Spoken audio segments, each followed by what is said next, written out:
জাতীয় নির্বাচন সামনে রেখে কূটনৈতিক তৎপরতা বাড়িয়েছে বাংলাদেশ জামায়াতে ইসলামী। এরই ধারাবাহিকতায় সোমবার দুপুরে রাজধানীর মগবাজারে দলটির কেন্দ্রীয় কার্যালয়ে আসেন কানাডার হাইকমিশনার অজিত সিং। বৈঠক করেন দলটির আমির ডাক্তার শফিকুর রহমানের সঙ্গে। বৈঠক শেষে ব্রিফিং করেন জামায়াতের নায়েবে আমির সৈয়দ আবদুল্লাহ মোহাম্মদ তাহের। জানান, গ্রহণযোগ্য করতে আগামী নির্বাচন জাতিসংঘের তত্ত্বাবধানে হলেও আপত্তি থাকবে না দলটির। পৃথিবীর বিভিন্ন দেশে যে উদাহরণটি আছে, যেই জাতিসংঘের অধীনে সুপারভিশনে নির্বাচন হয়, under the government of Bangladesh, supervision will be by UN.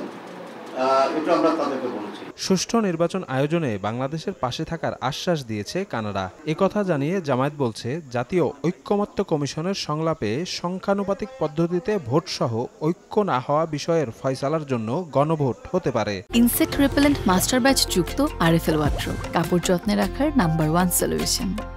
যদি ঐক্যমত্য কমিশনে একমত হওয়া না যায়, তখন আমাদের প্রস্তাব হচ্ছে এগুলোকে গণভোটে দেওয়ার জন্য।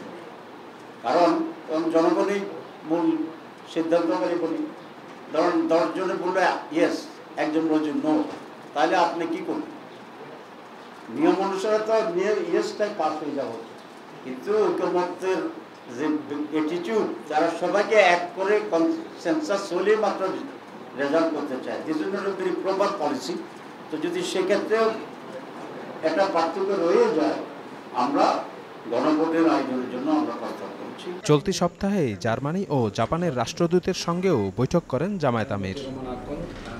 শফিক মুন্সি, সময় সংবাদ, ঢাকা।